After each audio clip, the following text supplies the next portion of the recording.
우리 복된 주일, 주일 전에 나오신 모든 성도님들을 주의 이름으로 환영합니다. 우리 전우자와 한번 살피시면서 이렇게 인사해 보시죠. 환영합니다. 사랑합니다. 축복합니다. 네.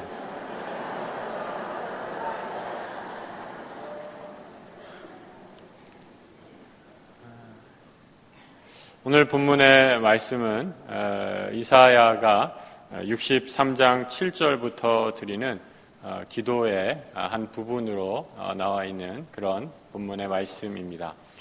여러분, 성경에 보면은 여러 믿음의 위인들이 기도하는 장면이 아주 감동적으로 묘사되어 있는 것을 보게 됩니다. 맨 먼저 우리 창세기에 아브라함이 소돔과 고모라를 멸하시겠다라는 하나님의 말씀을 듣고 심판의 말씀을 듣죠. 하나님 앞에 간구를 합니다. 소돔과 고모라에 의인 10만 있으면 하나님 다시 마음을 돌이키시겠습니까?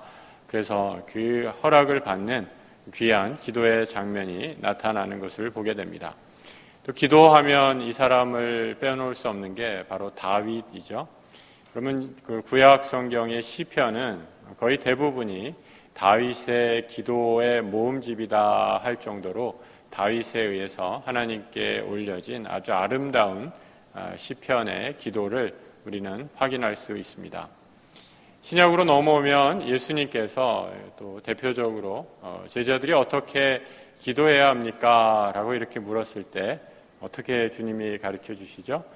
주기도문으로 주님께서 친히 가르쳐 주신 기도의 모범을 제자들에게 가르쳐 주시는 것을 보게 됩니다. 이처럼 성경에는 수많은 기도의 예제들이라고 할까요? 샘플들이 등장하는 것을 보게 됩니다. 오늘 이사야의 기도는요, 특별히 나라를 잃고 드리는 기도다라고 이렇게 말씀드릴 수 있습니다. 여러분, 우리가 나라를 잃고 기도해야 한다. 그럴 때 어떻게 기도할 수 있을까요? 아마 이 자리에 계신 우리 어르신들께서는 일제강점기를 경험하신 분들이 더러는 계시리라 생각이 됩니다. 여러분, 나라 잃은 백성이 어떻게 기도해야 할까? 또 무엇을 기도할 수 있을까? 오늘 본문의 말씀을 통해서 한번 살펴보시고 은혜 받는 귀한 시간 누리게 되시기를 주의 이름으로 축복합니다. 오늘 본문의 5절의 말씀을 우리 한번 같이 읽어보겠습니다. 주께서 기쁘게 공의를 행하는 자와 주의 길에서 주를 기억하는 자를 선대하시거늘 우리가 범죄함으로 주께서 진노하셨사오며 우리가 어찌 구원을 얻을 수 있으리까? 이사야는 지금 나라를 잃은 상황에서 기도합니다. 여러분, 절망 가운데서 기도하는 것이라고 말씀드릴 수 있습니다. 우리 민족의 상황을 보니, 아니 개인의 상황도 보니 별 다르지가 않습니다. 주께서는 선한 하나님이신데 우리가 범죄함으로 이제 하나님께서 우리를 떠나셨다라고 말씀합니다. 그리고 이 현상이 오래되어서 우리가 구원을 받을 수 있을까 의심마저 드는 그런 상황이 되었다라고 이렇게 말씀하고 있습니다. 이사야는 이스라엘 백성이 절망의 상황에 빠진 그 원인을 죄 때문이라고 이렇게 진단하고 있습니다. 이스라엘 백성이 하나님의 죄 때문에, 하나님께 대한 범한 죄 때문에 이렇게 하나님과 단절이 되었고 멀어져서 이런 민족적인 심판을 받고 있다라고 이렇게 안타까워하며 하나님 앞에 기도하고 있는 것입니다. 여러분, 우리가 죄에도 종류가 있다라는 것 아십니까? 성경에 여러 가지 죄를 범죄한 사람들의 이야기가 등장하는 것을 보게 됩니다. 그런데 그 죄의 유형들을 구분해 보니까 크게 3가지 정도로 이 죄의 현상들을 정리할 수가 있습니다. 그 첫 번째, 우리 인간이 하나님을 떠난 인간이 지은 죄가 바로 죄입니다. 우리 말로 하니까 잘 안 드러나죠. 그 죄는 바로 영어로는 sin 이렇게 얘기하죠. S-I-N. 그 보통 우리가 죄라고 이렇게 번역하고 있는 그러한 말입니다.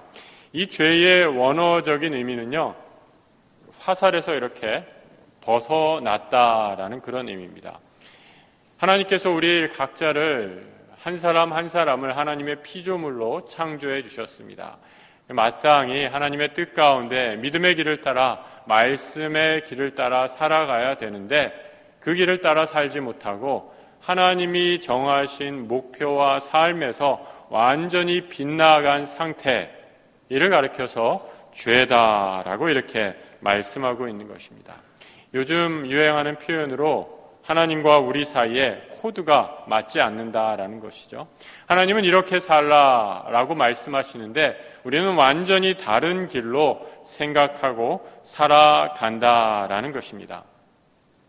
두 번째, 성경에서 말하는 죄가 선을 넘었다, 흔히 허물로 번역되는 transgression이라는 단어를 사용하는 죄입니다.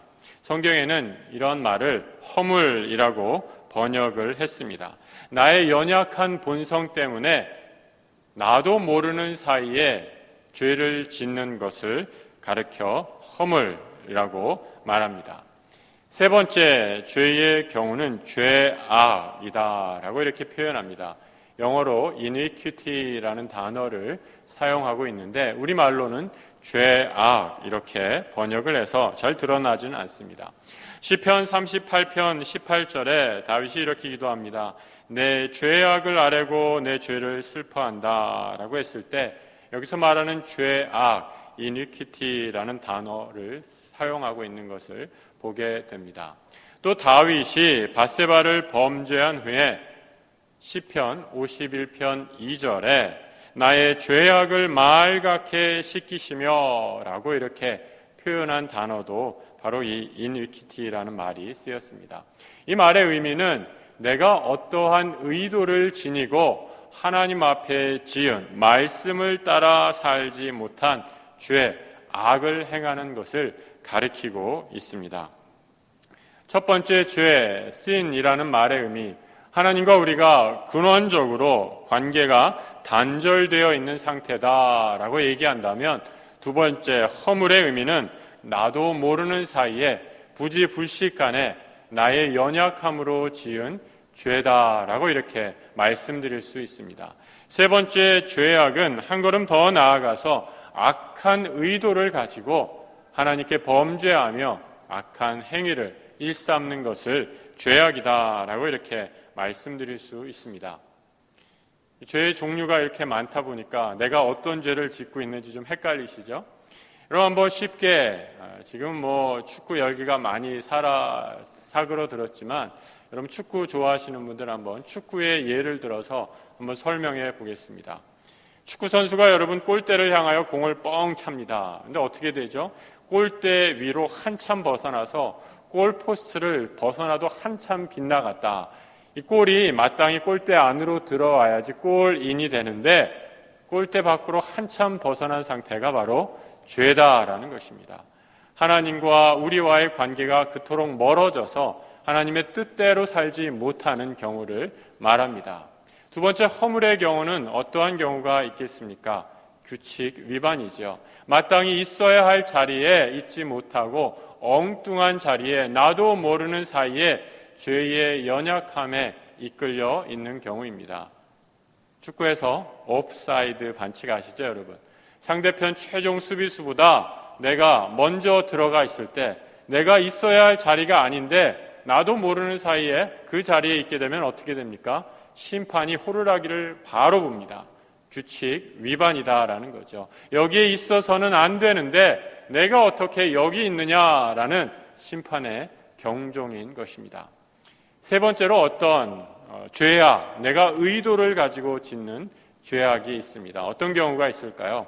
상대편을 향해서 상대방이 아주 잘하는 선수를 향해서 악한 의도를 가지고 고의로 태클을 거는 것입니다. 얼마나 나쁜 행위입니까? 그럴 때 여러분 어떤 반칙이 주어지죠? 퍼스널 파울이 됩니다. 경우에 따라서는 페널티킥까지 주어지는 것입니다. 여러분 이처럼 우리는 이스라엘 백성은 이사야는 이스라엘의 죄가 오래되었다라고 말씀합니다. 하나님과의 관계가 단절이 길어지다 보니까 하나님의 말씀을 들어도 도무지 반응하지 않습니다. 말씀을 듣기는 들어도 말씀이 전혀 역사하지 않는 지경에 이르게 되었습니다. 그러다 보니 이제는 하나님을 떠나서 마음대로 악행을 저지르는 그야말로 죄 중에 거하는 민족의 모습을 보면서 이사야는 한탄하고 있는 것입니다. 그 죄에 빠진 이스라엘 백성의 모습을 오늘 본문 6절은 이렇게 이사야가 기도하고 있습니다. 한번 같이 읽어보겠습니다. 무릇 부정한 자 같아서 우리의 의는 우리의 죄악이 바람같이 우리를 몰아가나이다. 먼저 부정하다, 깨끗하지 않다라는 말이죠. 하나님 앞에 예배의 자리로 나와 죄가 있으면 안 되는데 부정한 상태로 그대로 죄 가운데 거하고 있다라고 이렇게 말씀하고 있습니다. 또한 우리의 의가 마치 더러운 옷 같아라고 이렇게 말씀하고 있습니다. 옷에 무엇이 묻었다라는 표현이죠. 여러분, 요즘에 우리 옷에 무엇이 묻으면 어떻게 합니까? 바로 이렇게 세탁소에 맡기죠. 그러면 여러 가지 화학약품을 동원해서 바로 빼줍니다. 그런데 여러분, 고대 시대에, 이스라엘 시대에 이런 일은 불가능했습니다. 특별히 오늘 말씀에 더러운 옷 같다라는 말의 원어적인 의미는 옷에 피가 묻은 상태입니다. 이스라엘 사람들은 레위기 율법에 따라 옷에 피가 묻으면 아주 부정한 옷이다라고 이렇게 여겼습니다. 다시는 입을 수 없는 그러한 옷입니다. 우리 한 사람 한 사람이 너무나 거룩하게 보인다 할지라도 우리는 마치 옷에 피가 묻은 그런 연약한 죄된 존재다라는 것입니다. 또 하나, 우리는 다 잎사귀 같이 시드는 그런 존재다라고 말씀하고 있습니다. 인간의 죽음을 상징적으로 묘사하고 있습니다.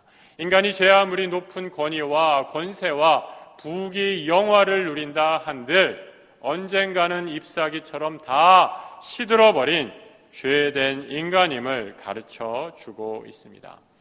이사야는 이렇게 죄 가운데 하나님으로부터 멀어진 자신의 민족의 죄를 바라보며 그 참담한 결과를 오늘 본문 7절에서 이렇게 말씀합니다. 우리 한번 같이 읽어보겠습니다. 부르는 자가 없으며 스스로 분발하여 주를 붙잡는 자가 없사오니 우리의 죄악으로 말미암아 우리가 소멸되게 하셨음이니이다. 첫 번째로 주의 이름을 부르는 자가 없다라고 이렇게 말합니다. 여러분, 우리가 예배의 자리로 나와 주의 이름을 부르며 예배를 지킬 수 있다라는 거 얼마나 복된 일인지 모릅니다. 그런데 죄악 가운데 거할 때 이스라엘 백성들은 주의 이름을 부르지 않습니다. 예배의 자리로 나오기는커녕 점점 더 하나님으로부터 멀어지고 도망가려고 합니다. 주를 붙잡는 자가 하나도 없다라고 합니다. 성도 여러분, 우리는 하나님을 붙잡아야 합니다. 그래야만 살 수 있습니다. 우리가 지금 우리 새벽 기도 시간에 창세기를 읽고 있는데요. 얼마 전에 창세기 32장의 말씀을 읽었습니다. 창세기 32장은 여러분도 잘 아시는 것처럼 야곱과 에서 그 두 형제의 상봉 장면이 묘사되어 있습니다. 야곱이 그 형 에서를 속이고 장자권을 몰래 속여서 빼앗은 후에 무려 20년간 바단 아람에서 형을 피해 살아가게 됩니다. 그리고 20년 만에 다시 자신의 고향으로, 삼촌의 집을 떠나서 고향으로 돌아오는데 그의 형 에서가 400인을 거느리고 너를 만나러 온다라는 전가를 듣게 됩니다. 여러분, 야곱이 얼마나 놀랐겠습니까? 이제 형을 만나면 나를 죽일지도 모른다라는 죽음의 공포 가운데 벌벌 떨면서 야곱이 한 것이 무엇인지 아십니까? 야복 강가에서 하나님의 천사를 만나 기도한 것입니다. 야곱이 기도했는데 어떻게 기도했느냐? 정말 죽기 살기로 기도했습니다. 하나님의 천사를 만나서 붙잡고 놔주지 않고, 하나님, 당신이 지금 나를 축복해 주시지 않는다면 내가 결코 이 밤이 새도록 당신을 놓아주지 않겠습니다 라고 하나님의 천사를 붙잡고 절대로 놓아주지 않습니다. 왜입니까? 지금 이 상황은 내 힘으로는 도무지 해결할 수 없기 때문입니다. 하나님만이 문제의 해결사 되어 주시기에 하나님만을 간절히 붙잡고 간절한 마음으로 하나님만을 의지해서 붙잡는 것입니다. 성도 여러분, 오늘 이 자리에 나오시면서 여러 가지 마음이 눌리고 어려운 가운데 처해서 무거운 마음으로 이 자리에 나오신 성도님들 계십니까? 여러분, 만약에 여러분들의 마음이 무겁고 마음에 소망과 희망이 없는 절망의 상황이라면 바로 그때가 하나님을 붙잡으실 때를 꼭 기억하시기 바랍니다. 내가 세상의 것을 의지하지 않고 하나님만이 나의 도움이심을 의지하고 하나님만을 붙잡을 때 마침내 그때부터 그 순간 우리 하나님이 여러분 속에서 일하시기 시작할 것입니다. 죄와 무력감 가운데 나를 내려놓는 그 순간 이사야는 하나님께서 일하시는 것을 고백하게 됩니다. 때때로 우리는 하나님께서 일하시는 것을 망각하고 하나님이 왜 이렇게 침묵하실까라고 이렇게 생각할 때가 있습니다. 기도에도 응답하지 않고 나의 기도는 하나님이 일부러 뒷전에 밀어 놓으시는 것 같은 하나님의 침묵을 경험하게 됩니다. 오늘 이사야도 그런 경험을 한 것 같습니다. 오늘 본문에서 하나님이 당신의 얼굴을 숨기셨다라고 이렇게 말씀하고 이 숨긴 결과가 우리가 마치 죄 때문에 소멸된다라고 이렇게 말씀하고 있습니다. 여러분, 하나님이 얼굴을 숨기시면 우리는 죄 가운데 소멸하는 것처럼 말 그대로 사라지게 됩니다. 우리의 영이 점점점 병이 들게 되고 하나님 앞에서 촛불이 꺼져가는 촛불처럼 그 영이 말라가게 되는 것을 경험하게 됩니다. 오늘 본문에서 우리가 소멸된다라는 말의 뜻은 여름 땡볕에 얼음을 한 조각 놔 보신다 생각해 보십시오. 어떻게 되겠습니까, 여러분? 순식간에 녹아 증발해 버릴 것입니다. 마치 이런 것처럼 하나님이 당신의 얼굴을 감추셨다면 우리의 영은, 우리의 존재는 다 소멸해 가는 것 같다라고 이렇게 안타까워하며 이사야는 기도하고 있는 것입니다. 여러분, 이처럼 절망적인 상황에서 어떻게 해야 합니까? 이 절망의 가운데 누구를 붙잡고 있는단 말입니까? 하지만 이사야는 이 가운데서도 다시 한번 하나님을 바라봅니다. 절망이 바로 그때가 아무런 세상의 힘을 의지할 수 없는 바로 그때가 하나님께서 일하시는 순간임을 발견하기 때문입니다. 본문 8절의 말씀을 우리 한번 같이 읽어보겠습니다. 그러나 여호와여, 이제 주는 우리 아버지시니이다. 우리는 진흙이요 주는 토기장이시니 우리는 다 주의 손으로 지으신 것이니이다. 이사야는 절망 가운데서도 하나님의 일하심을 확신합니다. 오늘 본문의 기도는 63장 7절로부터 시작된다라고 이렇게 말씀합니다. 이사야는 이 절망 가운데서도 일하시는 하나님 아버지를 발견합니다. 우리 하나님 아버지께서 이스라엘을 다시 한번 빚으시고 만들어 가시는 하나님의 손길을 발견하게 되는 것입니다. 오늘 이 기도가 시작되는 이사야 63장 7절을 한번 같이 읽어보겠습니다. 내가 여호와께서 우리에게 베푸신 모든 자비와 그의 찬송을 말하며 그의 사랑을 따라 그의 많은 자비를 따라 이스라엘의 집에 베푸신 큰 은총을 말하리라. 이사야는 절망 가운데 한 가지 발견합니다. 그것은 오랫동안 잊고 있었던 바로 하나님의 자비와 은총입니다.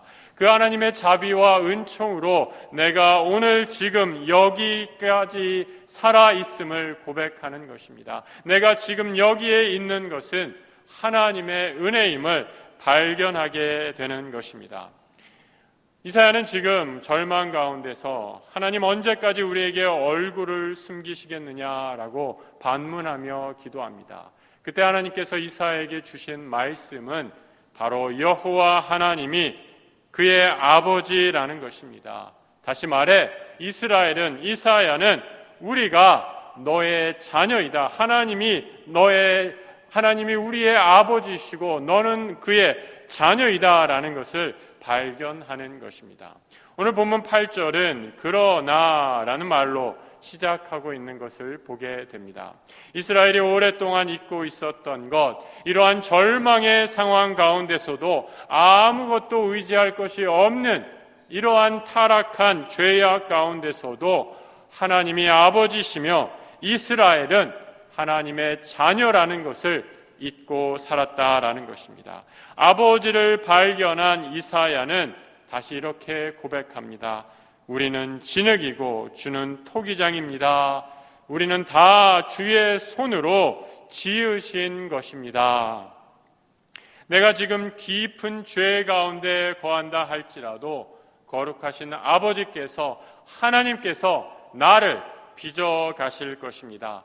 토기장이가 진흙을 빚어서 깨지고 망가지고 아무런 볼품없는 진흙을 다시 새로운 것으로 만들어 놓는 것처럼 우리의 아버지시오 구원자이신 하나님은 절대 우리를 그대로 내버려 두지 않으신다는 것입니다. 우리의 죄악에도 불구하고 우리를 다시 싸매어 주실 것입니다. 고쳐 주실 것입니다. 눈물을 흘리며 아파하고 기도하는 이사야를 향해 주는 이렇게 말씀하십니다. 주는 우리의 아버지시요 우리는 당신의 작품입니다 라고 이렇게 고백하는 것입니다. 우리가 하나님을 아버지로 고백하는 이상, 하나님이 우리의 아버지시요 우리가 하나님의 자녀인 이상, 우리는 이 세상에 버려진 폐품과 같은 존재가 아니라, 쓰레기와 같은 존재가 아니라, 깨진 그릇과 같은 존재가 아니라 우리를 다시 새롭게 빚으시며 하나님의 위대한 작품으로 다시 새롭게 우리를 만들어 가심을 고백하고 있는 것입니다. 이사야의 기도를 통해 하나님이 우리의 아버지임을 다시 한번 가르쳐 주고 있습니다. 이 믿음으로 집 나간 탕자는 다시 돌아올 수 있었습니다. 우리는 결코 이 땅에 버려진 고아가 아닙니다. 우리의 깊은 죄악에도 불구하고 하나님은 우리를 다시 고쳐주십니다. 예레미야가 3장 22절로 23절의 말씀 우리 한번 같이 읽어보겠습니다. 여호와의 인자와 긍휼이 무궁하심으로 우리가 진멸되지 아니함이니이다. 크시도소이다. 예레미야는 민족의 절망 앞에서 여호와 하나님의 인자와 긍휼을 발견합니다. 하나님의 인자와 긍휼이 한이 없이 크시기에 우리가 하나님 앞에서 죄인임에도 불구하고 진멸되지 않음을 고백하고 있습니다. 이러한 놀라운 하나님의 사랑을 아침마다 새롭게 발견하고 있습니다. 오늘 이사야도 동일한 예레미야가 발견한 하나님의 자비와 긍휼을 체험하게 됩니다. 하나님 앞에 죄인이 의로워서가 아니라 전적으로 하나님의 자비와 사랑으로 절망 가운데도 죄 가운데도 다시 한번 하나님께서 살려주시고 회복시켜 주시는 놀라운 은혜를 경험하게 됩니다. 그래서 우리는 절망 가운데 구원의 노래를 부를 수 있게 됩니다. 하나님께서 우리 가운데 일하시고 있기 때문입니다. 오늘 본문 9절의 말씀을 다시 한번 같이 읽어보겠습니다. 여호와여 너무 분노하지 마시오며 죄악을 영원히 기억하지 마시옵소서. 구하오니 보시옵소서 보시옵소서. 우리는 다 주의 백성이니이다. 여러분, 하나님께서 우리의 죄에 거룩하신 하나님이 분을 바라시면 이 자리에 바로 예배 드릴 분 한 분도 없을 것입니다. 이사야는 하나님의 자비에 의해서 우리의 죄악을 기억하지 말아 달라라고 하나님께 간절히 기도합니다. 여러분, 죄악을 기억하지 말라라고 기도하면서 어떻게 한 가지 단어를 첨부하고 있는 것을 보게 됩니다. 어떻게 기억하지 마시라고 하고 있죠? 영원히 기억하지 말아 달라라고 이렇게 하나님 앞에 기도하고 있습니다. 여러분, 하나님께서 우리의 죄악을 용서해 주시면요 영원히 그 죄악을 용서해 주시는 좋으신 하나님이심을 믿으시기 바랍니다. 여러분, 우리 인간관계에서도 만약에 우리가 서로와 서로에게 잘못한 것을 기억하고 있고 용서하지 못한다라고 한다면 어떻게 되겠습니까? 누가 나에게 잘못한 것들을 마음에 기억하면요, 여러분 그 사람과 온전한 관계를 이루기란 아마 거의 불가능하리라 생각해 봅니다. 여러분, 인간관계뿐만 아니라 부부관계를 한번 생각해 보십시오. 남편과 아내가 부부싸움을 했다라고 생각해 보세요. 만약에 아내가 혹은 남편이 당신 10년 전 몇 월 며칠 날 나에게 이런 잘못했지 라고 10년 전의 일, 5년 전의 일, 아니 며칠 전의 일을 다 기록해서 여러분한테 내놓는다 생각해 보십시오. 아마 부부관계에 온전히 유지되기란 불가능할 것입니다. 여러분, 우리는 기억하지 말아야 합니다. 적당히 잊고 사는 게 아니라 완전히 잊어야 됩니다. 그래야만 온전히 살아갈 수 있습니다. 그래야만 용서할 수 있는 것입니다. 하나님께서 우리의 죄악을 용서하실 때 영원히 용서해 주시겠다 약속하십니다. 이것이 바로 복음입니다. 내가 잘나서가 아닙니다. 하나님께서 그의 영원하신 사랑과 자비하심으로 우리의 죄를 결코 기억하지 않고 영원히 용서해 주시겠다 말씀해 주는 것입니다. 시편 79편 8절의 말씀입니다. 우리 조상들의 죄악을 기억하지 마시고 주의 긍휼로 우리를 속히 영접하소서. 우리가 매우 가련하게 되었나이다. 여러분, 우리는 하나님의 이 영원한 용서하심, 우리의 죄를 기억하지 않으시는 그 사유하심의 은총을 믿고 오늘 이 자리에 나와 예배 드릴 수 있는 것입니다. 여러분, 함께 예배 드리는 우리 모든 약수의 성도들, 하나님께서 나의 죄를 용서치 못할 죄가 없으심을 기억하고 또 하나님이 한번 용서해 주시면 영원히 용서해 주심을 믿으시고 자유함 가운데, 감사함 가운데 예배 드리시는 우리 약수의 모든 성도들 되시길 주의 이름으로 축복합니다. 하나님께서 우리의 죄를 용서해 주신다고 우리가 가만히 있는 것, 그냥 가만히 있으면 하나님께서 다 용서해 주시는 것이 결코 아닙니다. 여러분, 우리 물리학에서 엔트로피의 법칙이라는 것이 있습니다. 아주 간단하게 말해서 세상의 삼라만상이 가만히 놔두면 질서에서 무질서로 점점 변해간다라는 것이죠. 여러분, 우리가 주일마다 이렇게 아름다운 예배당에서 예배드립니다. 주중에 어떤 일들이 있었는지 아세요?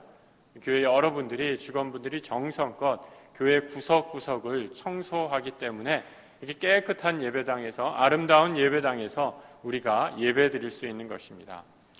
여러분, 여러분이 사는 집을 한번 생각해 보십시오. 하루만 청소하지 않으면 일주일, 한 달을 청소하지 않는다 생각해 보십시오. 여러분, 그 집안 꼴이 어떻게 되겠습니까? 조금 더 우리 식사를 앞두고 죄송한 말씀이지만 화장실 한번 생각해 볼까요? 좀 더 리얼하게.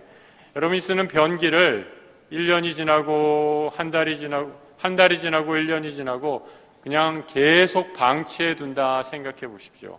아마 그 화장실은 냄새가 나서 도무지 사용할 수 없을 것입니다. 여러분, 우리의 영의 상태도 마찬가지입니다.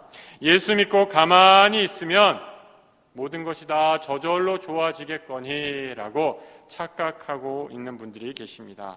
여러분, 가만히 계시면 오히려 이전보다 더 나빠집니다. 내가 구원받았다고 그것만으로 만족해서 아무것도 안 하고 말씀과 기도를 게을리하며 죄 가운데 거하면 오히려 처음 믿을 때보다 더 나빠지고 망가지신 분들 우리 주변에서 얼마든지 볼 수 있습니다.